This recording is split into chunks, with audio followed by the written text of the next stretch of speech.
Hey guys, in this video I'm going to show you how to fix Siri 2.0 not working on iPhone iOS 18. Okay, and it's really easy and simple. We just have to go through a few steps and you'll be right on track. So first things first, you want to go ahead and check Siri settings. So go to settings and click on Siri and search and make sure listen for Hey Siri and press side button are enabled. And if Siri is already enabled, guys, toggle them off and back on to reset the settings.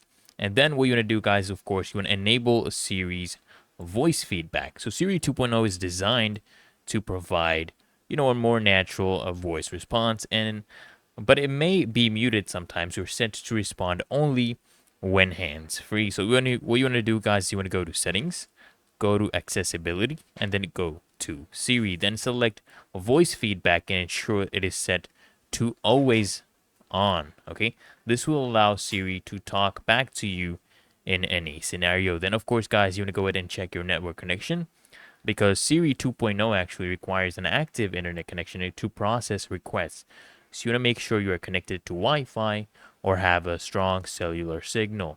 You can also try turning off Wi-Fi and turning it back on, or just toggle airplane mode on and off to reset the connection. Of course, guys, you can always restart your iPhone, because sometimes a simple restart can often solve, software glitches, especially after an iOS update. So hold the power button and the volume buttons, slide to power off, and then turn your iPhone back on.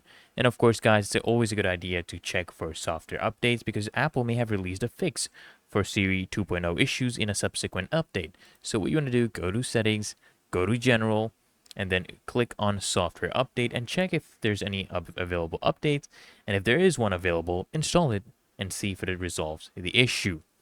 And then, guys, what you want to do, of course, is reset all the settings. So if Siri 2.0 is still not working, you may want to reset your iPhone's settings, and this will restore system settings without deleting your personal data. So this is what you do, guys. Go to settings, click on general, click on reset, and then reset all your settings to default. And of course, guys, if none of these solutions work, they may be a deeper issue with your device. What you want to do is you want to reach out to Apple support or visit an Apple store to get some personalized help.